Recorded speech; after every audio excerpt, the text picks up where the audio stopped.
आज हम करेंगे श्लोका नंबर 51 चैप्टर 11। तो आज के श्लोक का संबंध है कि भगवान ने मनुष्य रूप होकर जब अर्जुन को आश्वासन दिया, तब अर्जुन बोले, अर्जुन को उन्होंने आश्वासन दिया कि तुम मेरा सौम्य रूप देखो, फिर से वही जो तुम देखना चाहते हो। तो अर्जुन बोले, दृष्ट्वेदं मानुषं रूपं तव सौम्यं जनार्दन इदानीमस्मि संवृत्स सचेताः प्रकृतिं गतः। हे जनार्दन, आपके इस सौम्य मनुष्य रूप को देखकर मैं इस समय स्थिर चित हो गया हूँ और अपनी स्वाभाविक स्थिति को प्राप्त हो गया हूँ। अर्जुन कहते हैं कि आपके मनुष्य रूप में प्रकट होकर लीला करने वाले रूप को देखकर गायें, पशु, पक्षी, वृक्ष, लताएं आदि भी पुलकित हो जाती हैं। ऐसे सौम्य द्विभुज रूप को देखकर मैं होश में आ गया हूँ, मेरा चित्त स्थिर हो गया है। विराट रूप को देखकर मैं जो भयभीत हो गया था, वह भय अब मिट गया है, सब व्यथा चली गई है और मैं अपनी वास्तविक स्थिति को प्राप्त हो गया हूँ। यहाँ सचेतः कहने का तात्पर्य है कि जब अर्जुन की दृष्टि भगवान की कृपा की तरफ गई, तब अर्जुन को होश आया और वो सोचने लगे, कहाँ तो मैं और कहाँ भगवान का विस्मय कारक विलक्षण विराट रूप। इसमें मेरी कोई योग्यता अधिकारिता नहीं है, इसमें तो केवल भगवान की कृपा ही कृपा है। भगवान का सौम्य रूप द्विभुज होने के कारण अर्जुन ने उसको मनुष्य रूप कहा है। भगवान श्री कृष्ण जो थे वो द्विभुज थे।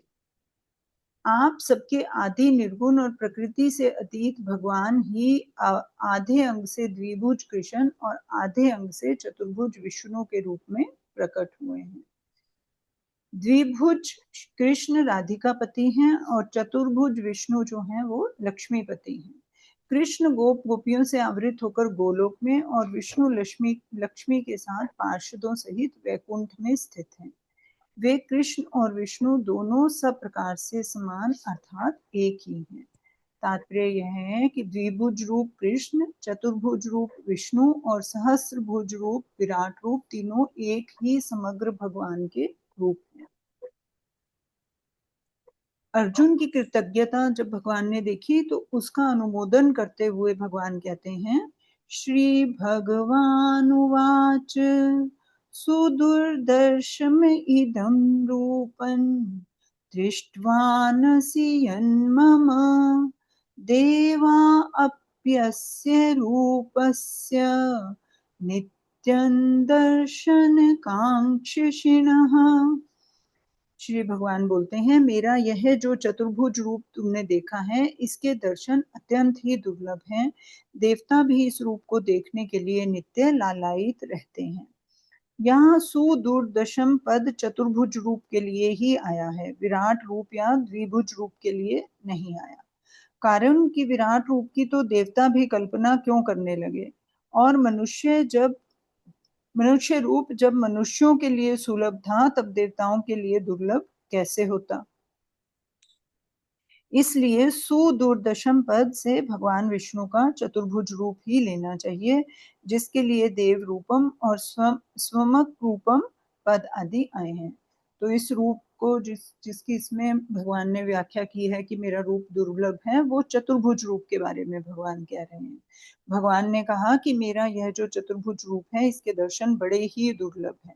आगे 53वें 54वें श्लोक में भगवान ने कहा कि इस चतुर्भुज के दर्शन वेद, यज्ञ, तप, दान आदि साधनों से नहीं हो सकते, प्रत्युत इसके दर्शन तो अनन्य भक्ति से ही हो सकते हैं।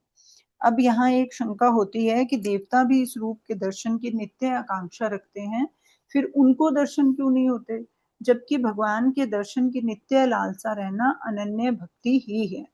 इसका समाधान है कि वास्तव में देवताओं की नित्य लालसा जो है अनन्य भक्ति नहीं है। नित्य लालसा रखने का तात्पर्य है कि नित्य निरंतर एक परमात्मा की ही लालसा लगी रहे, दूसरी कोई लालसा ना हो। ऐसी लालसा वाला दुराचारी से दुराचारी मनुष्य भी भगवान का भक्त हो जाता है और उसे भगवत प्राप्ति हो जाती है। प्रत्युत ऐसी अनन्य लालसा देवताओं की नहीं होती, क्योंकि वे प्राय भोग भोगने के लिए ही देवता बने हैं और उनका प्रायः भोग भोगने का ही उद्देश्य होता है, तो फिर उनकी लालसा कैसी होती है? जैसी लालसा इच्छा प्रायः सभी आस्तिक मनुष्यों में रहती है कि हमें भगवान के दर्शन हो जाएं, हमारा कल्याण हो जाए, उनकी ऐसी इच्छा तो रहती है, पर भोग और संग्रह की रुचि ज्यों की त्यों बनी रहती है। तात्पर्य है कि जैसे मार्ग में चलते हुए किसी को मणि मिल जाए, ऐसे ही गौणता से हमारी मुक्ति हो जाए तो अच्छी बात है। इस प्रकार जैसे मनुष्यों में मुक्ति की इच्छा गौण होती है कि ऐसे ही भगवान हमें दर्शन दें तो हम भी दर्शन कर लें, इस प्रकार देवताओं में दर्शन की इच्छा भी गौण ही होती है।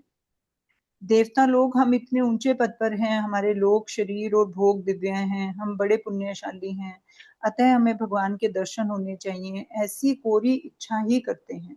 इसलिए उनको कभी दर्शन नहीं होंगे, क्योंकि उनके अंदर देवत्व पद का अभिमान है। अभिमान से पद आदि के बल से भगवान के दर्शन नहीं हो सकते। इसलिए अर्जुन ने 10वें अध्याय के 14वें श्लोक में कहा कि हे भगवान, आपके प्रकट होने को देवता और दानव भी नहीं जानते। इस प्रकार अर्जुन ने भगवान को ना जानने में देवताओं और दानवों को एक ही श्रेणी में ले लिया है। इसका तात्पर्य यही है कि जैसे देवताओं के पास वैभव है, वैसे ही दानवों के पास विचित्र माया है, सिद्धियां हैं, पर उनके बल पर वे भगवान को नहीं जान सकते। ऐसे ही देवता दर्शन की भगवान के दर्शन की लालसा भी रखें तो भी उनको देवत्व शक्ति से दर्शन नहीं हो सकते, क्योंकि भगवान के दर्शन में देवत्व कारण ही नहीं है। तात्पर्य है कि भगवान को ना तो देवत्व शक्ति से देखा जा सकता है, ना यज्ञ तप दान आदि शुभ कर्मों के फलों से ही देखा जा सकता है। उनको तो अनन्य भक्ति से ही देखा जा सकता है। अनन्य भक्ति से देवता और मनुष्य दोनों ही भगवान को देख सकते हैं। देवापि कहने का तात्पर्य है कि जिन पुण्यों के कारण देवताओं को ऊंचा पद मिला है, ऊंचे दिव्य भोग मिले हैं, उन पुण्यों के बल से, पद आदि के बल से वे भगवान के दर्शन नहीं कर सकते। तात्पर्य है कि पुण्य कर्म ऊंचे लोग ऊंचे भोग तो दे सकते हैं, पर भगवान के दर्शन कराने में उनकी सामर्थ्य नहीं है। भगवान के दर्शन में यह प्राकृत महत्व कुछ भी मूल्य नहीं रखता। परिशिष्ट भाव है, यद्यपि देवताओं का शरीर दिव्य होता है, पर भगवान का शरीर उससे भी विलक्षण होता है। देवताओं का शरीर भौतिक तेजोमय है और भगवान का शरीर चिन्मय होता है।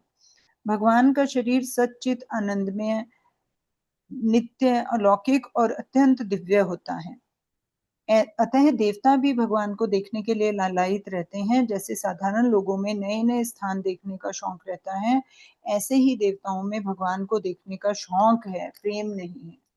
तात्पर्य है कि जैसे भक्त प्रेम पूर्वक भगवान को देखना चाहते हैं, ऐसे देवता नहीं देखने चाहते।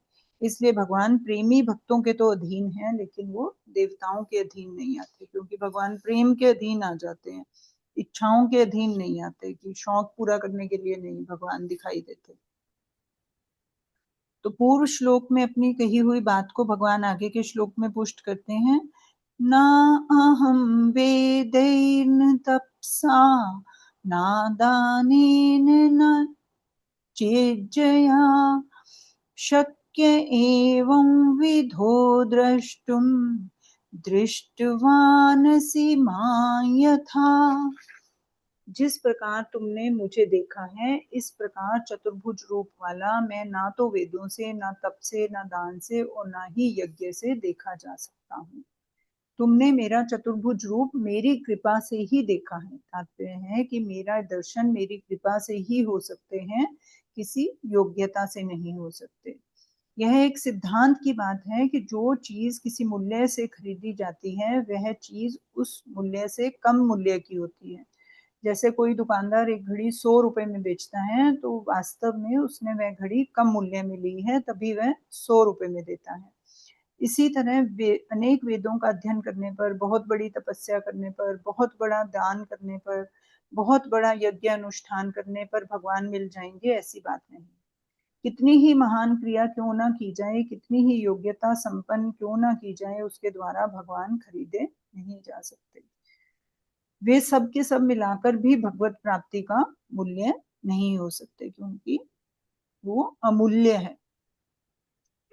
उनके द्वारा भगवान पर अधिकार नहीं जमाया जा सकता।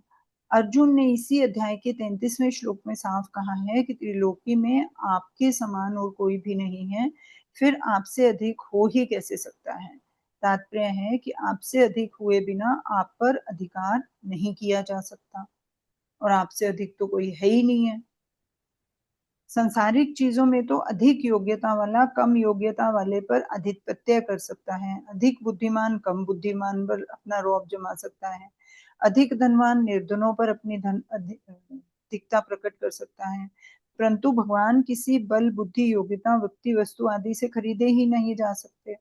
कारण कि जिस भगवान के संकल्प मात्र से तत्काल अनंत ब्रह्मांडों की रचना हो जाती है, उसे एक ब्रह्मांड के किसी अंश में रहने वाला कोई व्यक्ति वस्तु कैसे खरीद सकता है। तात्पर्य है कि भगवान की प्राप्ति केवल भगवान की कृपा से ही होती है। वह कृपा तब प्राप्त होती है जब मनुष्य अपनी सामर्थ्य, समय, समझ, सामग्री आदि को भगवान के सर्वथा अर्पण करके अपने में सर्वथा निर्बलता का, अयोग्यता का अनुभव करता है, अर्थात अपने बल, योग्यता आदि का किंचित मात्र भी अभिमान नहीं करता। इस प्रकार जब वह सर्वथा निर्बल होकर अपने आप को भगवान के सर्वथा समर्पित करके अनन्य भाव से भगवान को पुकारता है, तब भगवान तत्काल प्रकट हो जाते हैं। कारण कि जब तक मनुष्य के अंतःकरण में प्राकृत वस्तु, योग्यता, बल, बुद्धि आदि का महत्व और सहारा रहता है, तब तक भगवान अत्यंत नजदीक होने पर भी दूर दिखते हैं। इस श्लोक में जो दुर्लभता बताई गई है वह चतुर्भुज रूप के लिए ही बताई गई है, विश्व रूप के लिए नहीं बताई गई है। अगर इसको विश्व रूप के लिए मान लिया जाए तो पुनरुक्ति दोष आ जाएगा, क्योंकि पहले 48वें श्लोक में विश्व रूप की दुर्लभता बताई जा चुकी है। दूसरी बात, आगे के श्लोक में भगवान ने अनन्य भक्ति से अपने को देखा जाना शक्य बताया है। विश्व रूप में अनन्य भक्ति हो ही नहीं सकती, क्योंकि अर्जुन जैसे शूरवीर पुरुष भगवान से दिव्य दृष्टि प्राप्त करके भी विश्व रूप को देखकर भयभीत हो गए थे, तो उस रूप में भक्ति, अनन्य प्रेम, अनन्य आकर्षण ये कैसे हो सकता है? ये पॉसिबल ही नहीं है। तो अनन्य भक्ति, प्रेम, आकर्षण सिर्फ चतुर्भुज रूप में हो सकता है। जब कोई किसी साधन से, किसी योग्यता से, किसी सामग्री से आपको प्राप्त नहीं कर सकता, तो फिर आप कैसे प्राप्त किए जाएं, इसका उत्तर भगवान आगे के श्लोक में देते हैं। अभी भगवान ने कहा कोई साधन सामग्री वेदों के अध्ययन से, शास्त्रों से मुझे नहीं प्राप्त कर सकते, तो फिर प्राप्त कर ही कैसे सकते हैं? इसका उत्तर भी अर्जुन को खुद ही भगवान दे रहे हैं। क्या कह रहे हैं? भक्त्या त्वनन्या शक्य अहमेवं विधोऽर्जुन ज्ञातुं द्रष्टुं च तत्त्वेन परवेष्टुं च परन्तप। परंतु हे शत्रुतापन अर्जुन, इस प्रकार चतुर्भुज रूप वाला मैं केवल अनन्य भक्ति से ही तत्व से जानने में और साकार रूप से देखने में तथा प्राप्त करने में शक्य हूँ। यहाँ तू पद पहले बताए हुए साधनों से विलक्षण साधन बताने के लिए आया है।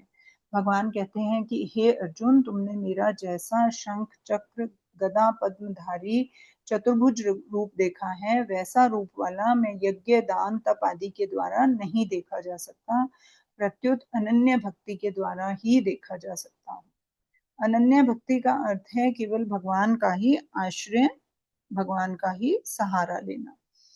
भगवान के सिवाय किसी योग्यता, बल, बुद्धि आदि का किंचित मात्र भी सहारा ना हो, इसका अंतःकरण में किंचित मात्र भी महत्व ना हो।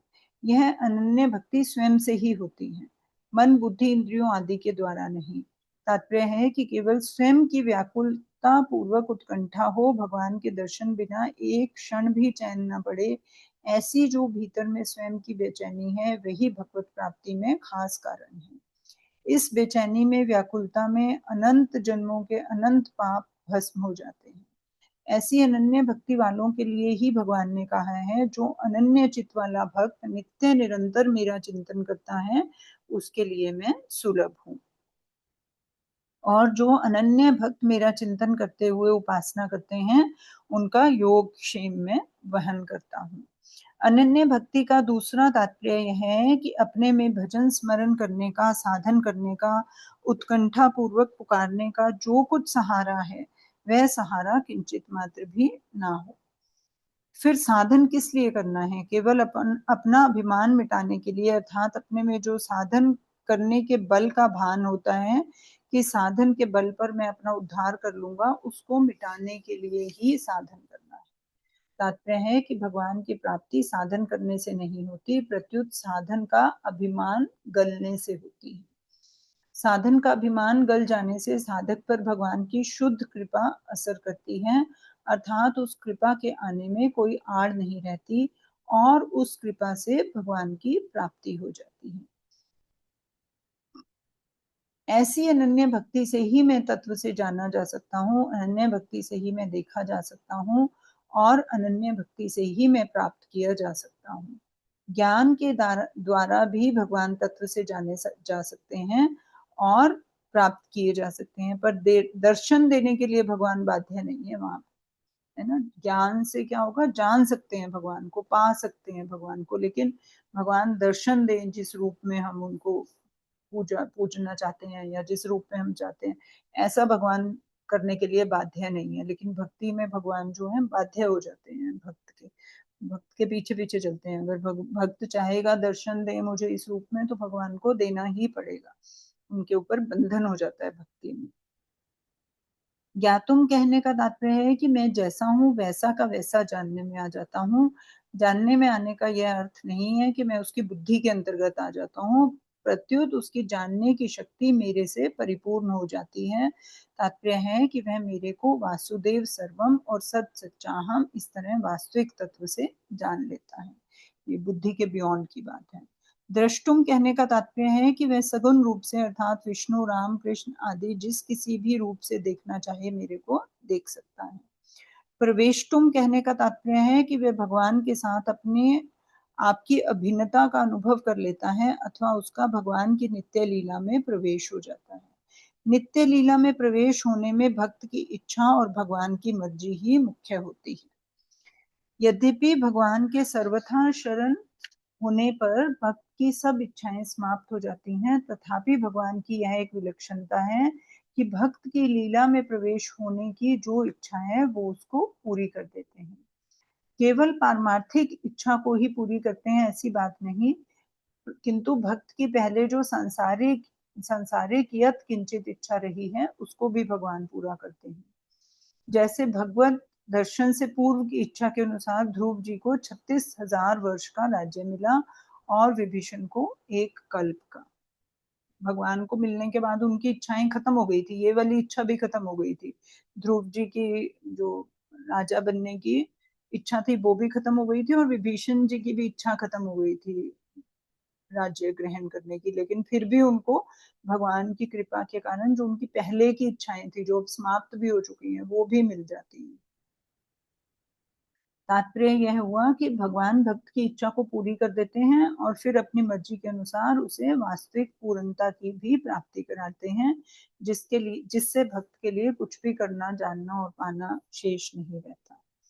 विशेष बात है, भक्त की खुद की जो उत्कट अभिलाषा है, उस अभिलाषा में ऐसी ताकत है कि भगवान में भी भक्त से मिलने की उत्कंठा पैदा कर देती है। भगवान की इस उत्कंठा में बाधा देने की किसी की भी सामर्थ्य नहीं है। अत्यंत अनंत समर्थ्यशाली भगवान की जब भक्त की तरफ कृपा उमड़ती है, तब वह कृपा भक्त के संपूर्ण विघ्नों को दूर करके भक्त की योग्यता अयोग्यता को किंचित मात्र भी ना देखती हुई भगवान को परवश कर देती है, जिससे भगवान भक्त के सामने तत्काल ही प्रकट हो जाते हैं। परिशिष्ट भाव है, जहां भगवान ने ज्ञान की परानिष्ठा बताई है, वहां ज्ञान से केवल जानना और प्रवेश करना ये दो ही बताए हैं। ततो मां तत्वतो ज्ञात्वा विशते तदंतरम, परंतु यहाँ भक्ति से जानना, देखना और प्रवेश करना ये तीनों बताए हैं। भक्ति से भगवान के दर्शन भी हो सकते हैं, यह भक्ति की विशेषता है, जबकि ज्ञान के परानिष्ठा होने पर भी भगवान के दर्शन नहीं होते। अतः भक्ति की विशेष महिमा है। भक्ति में समग्र की प्राप्ति होती है। ब्रह्मा की प्राप्ति में जानना और प्रवेश करना ये दो बातें होती हैं, पर समग्र की प्राप्ति में जानना, प्रवेश करना और देखना ये तीन बातें होती हैं। कारण कि एक देशीय में एक देशीयता होती है और समग्र में समग्रता होती है, उसमें सब कुछ है। अब भगवान अनन्य भक्ति के साधकों का वर्णन करते हुए कहते हैं, साधक कैसे होते हैं, जो अनन्य भक्त होते हैं वो बोले साधक होते कैसे हैं। नेक्स्ट और लास्ट श्लोका है ये इस चैप्टर का। तो इसमें भगवान कहते हैं, मत कर्म कृन्मत परमो मद भक्त संग वर्जितः निर्वैर सर्वभूतेषु यस्य समामेति पांडव। हे पांडव, जो मेरे लिए ही कर्म करने वाला, मेरे ही परायण और मेरा ही प्रेमी भक्त है तथा सर्वथा आसक्ति रहित और प्राणी मात्र के साथ वैर भाव से रहित है, वह भक्त मुझे प्राप्त होता है। तो इस श्लोक में 5 बातें आई हैं। इन 5 बातों को साधन पंचक भी कहा जाता है। इन पांचों बातों के 2 विभाग हैं। एक तो भगवान के साथ घनिष्ठता है और दूसरा संसार के साथ संबंध विच्छेद है। पहले विभाग में क्या है? मत कर्म कर्मकृत, मत परम और मद भक्त, ये 3 बातें हैं। और दूसरे में क्या है? संग वर्जितः और निर्वैर सर्वभूतेषु, ये 2 बातें हैं। मत कर्म में क्या है? जो जप कीर्तन ध्यान सत्संग स्वाध्याय आदि भगवत संबंधी कर्मों को और वर्ण आश्रम देश काल परिस्थिति आदि के अनुसार प्राप्त लौकिक कर्मों को केवल मेरे लिए ही अर्थात मेरी प्रसन्नता के लिए ही करता है, वो मत कर्म कृत हो गया। वास्तव में देखा जाए तो कर्म के पारमार्थिक और लौकिक ये 2 बाह्य रूप होते हैं, पर भीतर में जो है सब कर्म वो भगवान के लिए ही करने होते हैं। ऐसा एक भाव रहता है, एक उद्देश्य रहता है। तात्पर्य यह हुआ कि भक्त शरीर इंद्रियां मन बुद्धि आदि से जो कुछ भी कर्म करता है वो सब भगवान के लिए करता है। कारण कि उसके पास शरीर मन बुद्धि इंद्रियां योग्यता करने की सामर्थ्य समझ आदि जो कुछ है वह सबकी सब भगवान की दी हुई है और भगवान की ही है तथा वह स्वयं भी भगवान का ही है। तो वह तो अब केवल भगवान की प्रसन्नता के लिए भगवान की आज्ञा के अनुसार भगवान की दी हुई शक्ति से निमित्त मात्र बनकर कार्य करता है। यही उसका जो भाव है वो मत कर्मकृत होता है। मत परम क्या हो गया? जो मेरे को ही परमोकृष्ट मानकर केवल मेरे ही परायण रहता है, अर्थात जिसका परम प्रापणीय परम ध्येय परम आश्रय मैं ही हूँ, वो भक्त मत परम हो गया। मत भक्त क्या है? जो मेरा ही भक्त है, अर्थात जिसने मेरे साथ अटल संबंध जोड़ लिया है कि मैं भगवान का हूँ और भगवान मेरे हैं तथा मैं अन्य किसी का भी नहीं हूँ और कोई मेरा नहीं है। ऐसा होने से भगवान में अतिशय प्रेम हो जाता है, क्योंकि जो अपना होता है वह स्वतः प्रिय लगता है। प्रेम की जागृति में अपनापन ही मुख्य है। जब भक्त सब देश में सब काल में संपूर्ण वस्तु व्यक्तियों में और अपने आप में सदा सर्वदा प्रभु को परिपूर्ण देखता है, इस दृष्टि से प्रभु सर्व देश में होने से यहाँ भी हैं, इस काल में भी हैं, अभी भी हैं और वो मेरे भी हैं, ऐसा जो होता है वो मद भक्त हो जाता है। संगवर्जित निर्वैर सर्वभूतेषु, केवल भगवान के लिए ही कर्म करने से, केवल भगवान के ही परायण रहने से और भगवान के ही भक्त होने से क्या होता है कि वो संसार से, उसके संसार में आसक्ति ममता और कामना नहीं रहती। आसक्ति ममता और कामना के साथ ही संसार में संबंध होता है। भगवान में अनन्य प्रेम होते ही आसक्ति आदि का अत्यंत अभाव हो जाता है। दूसरी बात, जब भक्त को मैं भगवान का ही अंश हूँ इस वास्तविकता का अनुभव हो जाता है, तब उसका भगवान में प्रेम जागृत हो जाता है। प्रेम जागृत होने पर राग का अत्यंत अभाव हो जाता है। राग का अत्यंत अभाव होने से सर्वत्र मग भगवत भाव होने से उसके शरीर के साथ कोई कितना ही दुर्व्यवहार करे, उसको मारे पीटे, उसका अनिष्ट करे, तो भी उसके हृदय में अनिष्ट करने वाले के प्रति किंचित मात्र भी वैर भाव उत्पन्न नहीं होता। वह उसमें भगवान की ही मर्जी कृपा मानता है। ऐसे भक्त को भगवान ने निर्वैर सर्वभूतेषु कहा है। इन दोनों का वर्णन करने का तात्पर्य उसका संसार से सर्वथा संबंध विच्छेद हो जाता है, यह बताने में है और इससे स्वतः सिद्ध परमात्मा की प्राप्ति हो जाती है। ऐसा वह मेरा भक्त मेरे को प्राप्त हो जाता है।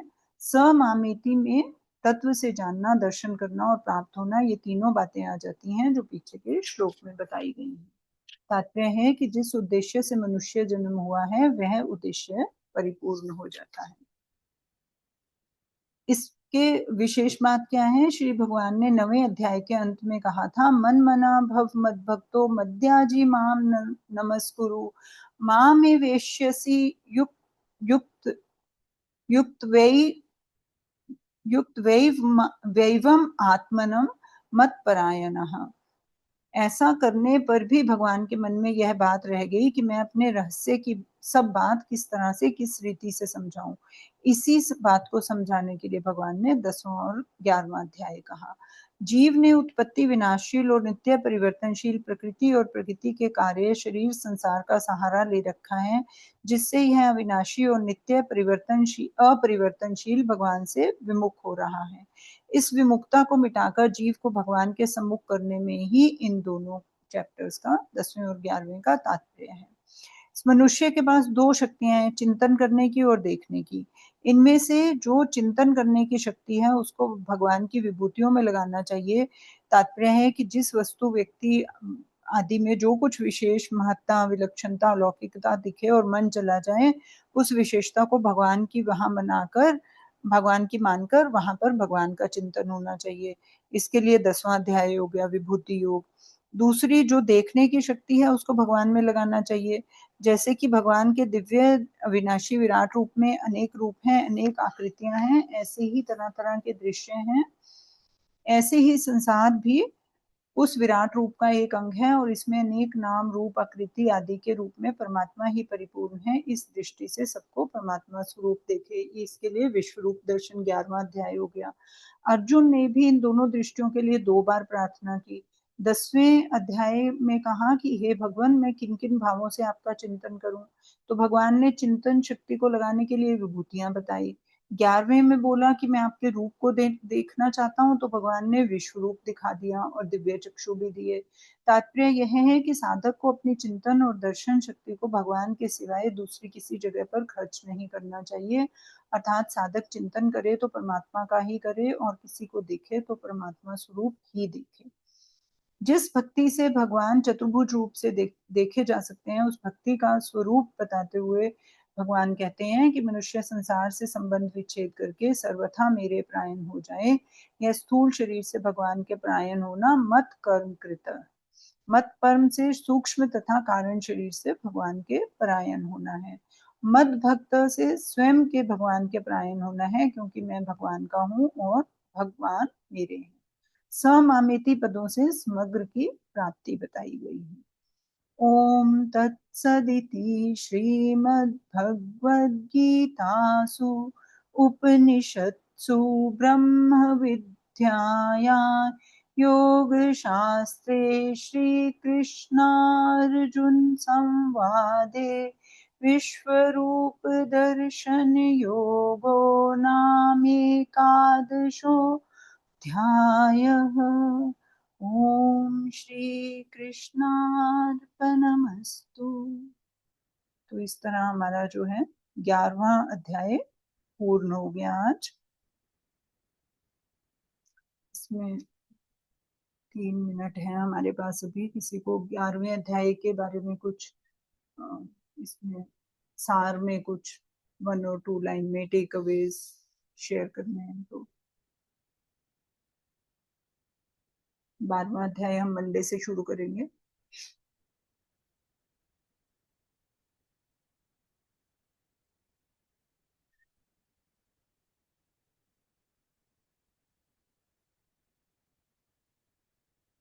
ठीक है, फिर मंडे मिले अगर कुछ शेयर के लिए नहीं है। ठीक है भाई, आप थोड़ा बता दीजिए। आप बताओ, मैंने तो पूरा हाँ। पढ़ दिया। आप शेयर करो कुछ, क्या आपके मन में भाव आया पूरे इस चैप्टर को सुन के।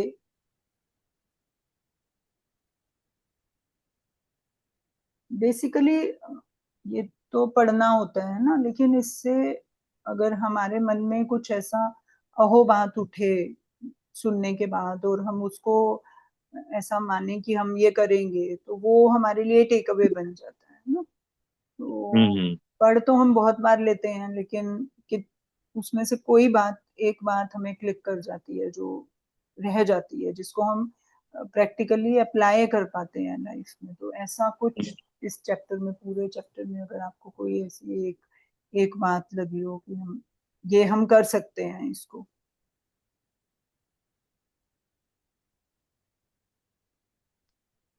अनन्य भाव से भक्ति, प्रभु ने बोला है ना, कि जो अनन्य हम्म, भाव से मेरे समर्पित होकर के पूरा समर्पण करके हम्म। कि मैं प्रभु हूँ और प्रभु मेरे हैं। हाँ, साधक पंचम बताया एक तो, ये 6 साधक बनना बस। है हमें तो क्या करना है। हम्म। फिर विश्व रूप दर्शन दिया, तो विश्व रूप में कि जहाँ जो भी चीज दिखे उसे हमें भगवान का ही रूप है ये मानना हम्म। है ना। ये हम कैसे मान पाएंगे, उसके लिए साधन पंचम दिया, जो लास्ट श्लोका में दिया कि क्या उसके लिए हमें करना क्या है कि हमें ऐसा दिखने लग जाए। ये तो हम सोचते हैं कि हम ऐसा करेंगे सिर्फ शब्दों में, कि हम जब विश्व को ऐसा करना चाहिए, मतलब ये है हमें कि सारे संसार को भगवान का रूप देखना चाहिए, ऐसा भगवान ने बताया, लेकिन वो एक्चुअल में प्रैक्टिकल नहीं हो पाता। तो प्रैक्टिकल होने के लिए साधक बन जाए ना, सब कर्मों को अर्पण कर दें, मत भक्त हो जाएं, भगवान के भक्त हो जाएं, भगवान के ही आश्रय हो जाएं, और संग विवर्जित और निर्वैर, किसी से कोई वैर भाव नहीं करे। ये 5 बातें हमें प्रैक्टिकली करनी है, तो हमें विश्व रूप दर्शन होगा, कि हम वो कर पाएंगे कि जो भगवान चाह रहे हैं कि सारा संसार मैं ही हूँ, मेरा ही रूप देखो, वो हो पाएगा प्रैक्टिकली। सिर्फ एक हम्म। लास्ट के श्लोका में भगवान ने